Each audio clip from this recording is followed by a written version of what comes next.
నమస్తే. ప్రస్తుతం మనతో పాటు ఉన్నారు సోషల్ యాక్టివిస్ట్ కృష్ణకుమారి గారు. నమస్తే అండి. నమస్తే. డాక్టర్ మర్డర్ అనాలా? లేకపోతే తనకు తానుగా ఆత్మహత్య చేసుకున్నారు అని అనాలా? తెలియట్లేదు గానీ ఇక్కడే అనంతపూర్ దగ్గర జరిగిన సంఘటన ఇది. ఎంత క్యూట్ ఉన్నారో ఆమె. ఇప్పుడు డాక్టర్ వరకు ఆమె చదవడానికి వచ్చారంటే ఎంత తెలివైన అమ్మాయి. అంత సక్రమంగా ఉండుంటే ఎంతమంది ప్రాణాలు నిలుపుండేవారు. బట్ అలాంటి వాళ్ళ పట్ల జరుగుతున్న ఇటువంటి సంఘటనలు దురదృష్టవశాత్తు జరుగుతున్నాయా, కావాలనే జరుగుతున్నాయా కూడా అర్థం కాని పరిస్థితులు. ఏం చెప్తారు? ఇప్పుడు ఈ చనిపోయిన డాక్టరు ఆమెది అనంతపూరు. అయితే ఆమె విజయవాడలో ఒక మెడికల్ కాలేజీలో పీజీ స్టూడెంట్. అయితే పీజీ స్టూడెంట్స్కి ఆమె అనెస్థీషియా చేస్తుంది. వాళ్ళ అధీనంలో మందులు ఉంటాయి, అంటే ఆపరేషన్స్ చేసే వాళ్ళకి ఇచ్చే మత్తు మందులు ఉంటాయి అన్నమాట. ఇప్పుడు వాళ్ళకి అవైలబిలిటీ ఉంటుంది కదా, వాళ్ళు స్టోర్లో అడిగితే డాక్టర్ అడిగిందంటే ఇస్తారు.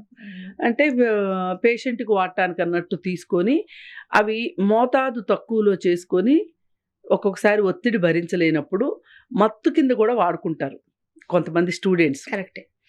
అయితే ఇప్పుడు ఈమె చేతికి ఇంజెక్షన్ చేసినట్లుగా తెలుస్తుంది. ఉన్నాయి ఒక 2-3 ఇంజెక్షన్స్ కింద హోల్స్ ఉన్నాయని అయితే చెప్తున్నారు. అయితే కొంతమంది ఏం చేస్తారంటే ఇట్లా మందులు తీసుకుని ఇంజెక్షన్స్ చేసుకుంటున్నారు అంటే ఇది అబ్యూజ్ కింద వస్తుంది. అయితే అలాంటప్పుడు ఏం చేస్తారంటే వీళ్ళు ఎప్పుడైనా ఒకసారి ఎక్కువ మోతాదులో తీసేసుకుని ప్రాణహానికి జరుగుతుందేమోననే భయంతో కాలేజీ వాళ్ళ దృష్టిలోకి వెళితే గనక వాళ్ళకి ఆ మందులు ఇవ్వడం ఆపేస్తారు. Compulsory head of the department రూమ్లో వాళ్ళ ఫ్రిడ్జ్లోనే పెట్టేటట్లుగా ఏదో ఒక జాగ్రత్త వాళ్ళకి అందుబాటులో లేకుండా అయితే చేస్తారు. అయితే ఒకసారి ఒక కాలేజీలో ఏదో అటు సైడ్ కాలేజీలోనే ఒక కాలేజీలో అనెస్థీషియా స్టూడెంటు అతనికి అందకుండా చేస్తే అతను మరి ఎలాగోలాగా సంపాదించి అది ఎక్కువ చేసుకుని సూసైడ్ చేసుకున్నాడు. ఇప్పుడు ఈ డాక్టర్స్లో ఎంబీబీఎస్ చేరినప్పుడు ప్రతి మొదటి సంవత్సరంలోనూ లేదు అంటే రెండో సంవత్సరంలోనూ ఒకరిద్దరు స్టూడెంట్స్ సూసైడ్ చేసుకుంటారు. అలాగే పీజీలో కూడా ప్రతి సంవత్సరం అంటే అన్ని డిపార్ట్మెంట్లు కలిపి ఒకరిద్దరు స్టూడెంట్స్ అయితే సూసైడ్ చేసుకుంటారు. అది ఎందుకు అలా ఎందుకంటే వాళ్ళకి చాలా ఒత్తిడి ఉంటుంది. ఇప్పుడు ఎంబీబీఎస్ అనేది అంత నాట్ ఏ జోక్. నిరంతరం వాళ్ళు చదువుతూనే ఉండాలి. ఇంతంతలా పుస్తకాలు, పైగా వాళ్ళకి ఇంతకుముందు కూడా ఒకసారి ఒక టాపిక్లో నేను చెప్పాను, వాళ్ళకి చాయిస్ ఉండదు. 10 ప్రశ్నలు ఇస్తే 10 ప్రశ్నలకి ఆన్సర్ రాయాలి. అంటే ఇంతలా పుస్తకంలో నుంచి ఏ మూల ఇస్తారో ఏది ఇస్తారో తెలీదు, అంతా చదువుకుని ఉండాలి.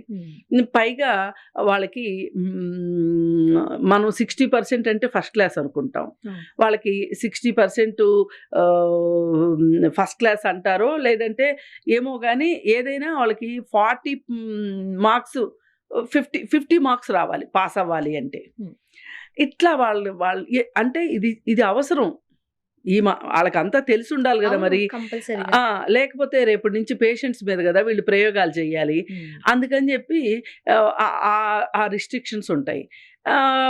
ఇప్పుడు చాలామంది పిల్లలు ఏం చేస్తారంటే ఇంటర్మీడియట్ వరకు చాలా స్ట్రెస్ పడి ఇంటర్మీడియట్ ఎంట్రన్స్లు రాసి బాగా స్ట్రెస్ తీసుకుంటారు.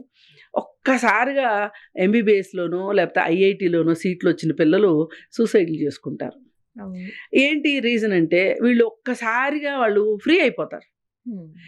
అమ్మయ్య ఇంకా రిలాక్స్ అవుదాం అనుకుంటారు. ఈ రిలాక్స్ అయ్యే లోపు వీళ్ళకి కాస్త డబ్బులున్న పిల్లలైనా లేకపోతే డబ్బులున్న స్నేహితులున్నా కొన్ని అలవాట్లు వచ్చేస్తాయి. వీళ్ళు ఇంటికి దూరంగా ఉంటారు కదా, డ్రింక్ కానీ లేకపోతే పబ్స్ కానీ వీటికి అలవాటు పడి చదువుని నిర్లక్ష్యం చేశారనుకోండి, ఫస్ట్ ఇయర్లో గనక తప్పారు అంటే ఇదివరకు రోజుల్లో అయితే ఆర్డ్ బ్యాచ్లు వేసేవాళ్ళు, ఇప్పుడేమో 6 నెలలు ఆగి పరీక్ష రాసుకోవచ్చు అంటున్నారు. ఇదివరకు ఆ ఆర్డ్ బ్యాచ్లో వేసినప్పుడు చాలా ప్రెషర్ ఉండేది వాళ్ళ మీద. రెగ్యులర్ బ్యాచ్లో ఉండరు. అవును. ప్రతి బ్యాచ్కి ఒక ఆడ్ బ్యాచ్ ఉంటుంది. ఉమ్. వాళ్ళని ఆడ్ బ్యాచ్ అని పిలుస్తారు. ఆడ్ బ్యాచ్లోకి ఎవరు వస్తారు? ఫస్ట్ ఇయర్ తప్పిన వాళ్ళే ఆడ్ బ్యాచ్లోకి వస్తారు. అంటే ఈ రిస్ట్రిక్షన్ని పెట్టడం వెనకమాల ఆ మెడికల్ కాలేజీ వాళ్ళ సిలబస్ రూపొందించే దాంట్లో వాళ్ళు కావాలని పెడతారు. కానీ పిల్లలు దానికి మౌల్డ్ కావాలి. కానీ అవ్వని పిల్లలు ఉంటారు చూడండి కొంతమంది, వాళ్ళు ఇలా ఆ ఒత్తిడి తట్టుకోలేక ఇంట్లో వాళ్ళు ఏమనుకుంటారో, ఎవరేమనుకుంటారో ఏంటో అనే ఒక భయము బాధతోటి ఆ స్ట్రెస్లోకి వెళ్ళిపోయి డిప్రెషన్లోకి వెళ్ళిపోయి సూసైడ్ చేసుకుంటారు. సాధారణంగా ఇష్టంతో చేస్తే ఏది కష్టం కాదు అనేది వింటూ ఉంటాం. చాలా మందిని మనం చూస్తున్నప్పుడు డాక్టర్ అంటే చాలా ఇష్టంగా చదువుతూ ఉంటారు.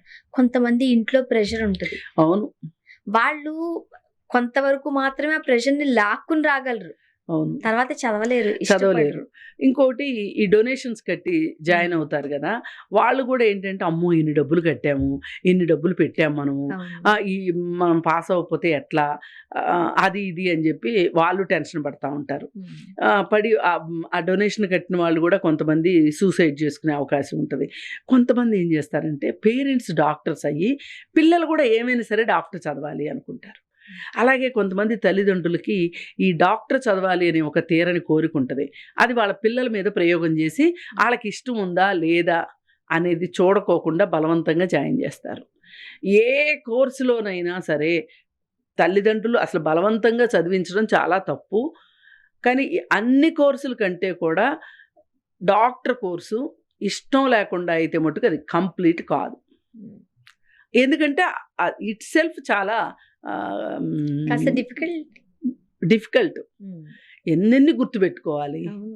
అది ఇప్పుడు వీళ్ళు ఈ ఎనస్థీషియా వాళ్ళకి అందుబాటులో ఉంటాయి కాబట్టి ఎనస్థీషియా డిపార్ట్మెంట్లో నుంచి ఇట్లా తీసుకుని చేసుకుని చనిపోయాడు ఒక అబ్బాయి. వాళ్ళ క్లాస్మేట్ ఒక అమ్మాయి, నాకు తెలిసిన అమ్మాయి ఉంటే చెప్పింది, ఇట్లా జరిగింది, అందుబాటులో ఇవ్వలేదు, ఇవ్వకపోతే కూడా అతను ఎలాగోలా సంపాదించి ఒకసారి అతను రీహాబ్కి కూడా వెళ్ళొచ్చిన తర్వాత మళ్ళీ చేసుకున్నాడు, చచ్చిపోయాడు. అట్లా మరి ఈ అమ్మాయికి మరి ఏమి ఒత్తిడి ఏంటి, ఇప్పుడు ఆమె చేసుకుందా లేకపోతే ఎవరన్నా చేశారా అనేది తేలేలోపు దాన్ని అనుమానాస్పద మృతిగానే. కానీ ఆ డౌట్ అయితే ఉండింది ఈ అమ్మాయి దగ్గర. సాధారణంగా ఇంతకు ముందు కూడా మనం గడ్డి మందు తీసుకున్నారు ఒకరు, ఇవన్నీ విన్నాం. ఓకే, అక్కడ ఒక క్లారిటీ ఉండింది, తనంతట తానుగా తీసుకున్నారు అని. అది ప్రేమ వ్యవహారం కావచ్చు, ఇంకొక ఇబ్బంది కావచ్చు. బట్ ఇక్కడ మాత్రం మనకి ఎవరో ఇచ్చినట్టుగా కూడా ఉంది. ఏదైనా అది తెలిసిపోతుంది, పోస్ట్ మార్టంలో వస్తుంది, లేదు సీసీటీవీలు ఉంటాయి, ఏదోటి మొత్తం. అదేం పెద్ద తెలుసుకోలేనంత రాకెట్ సైన్స్ అయితే కాదు, అది బయటకు వస్తుంది. ఏదైనా ఎవరన్నా చేస్తే వాళ్ళకి శిక్ష పడాల్సిందే. ఇంకా ఆమె చేసుకుంది అంటే మరి ఈ చదువుకున్న వాళ్ళు ఈ ఒత్తిడిని తట్టుకోలేక ఇలా చేసుకోవడం గురించి ఏదైనా చాలా బాధపడాల్సిన విషయం. ఇప్పుడు అంత ఒత్తిడి తట్టుకోలేనప్పుడు డిస్కంటిన్యూ చేస్తే అయిపోతుంది కదా. అంటే మనం మాట్లాడుకున్నంత ఈజీగా ఉండదు. పేరెంట్స్ ప్రెషర్, సొసైటీ ప్రెషర్ ఉంటుంది. అయితే దీనికి ఒకటే మార్గం ఏంటి అంటే ఆ ప్రెషర్ని ఫీల్ అవ్వకుండా ఏం చెయ్యాలి అనేది ఒకటి.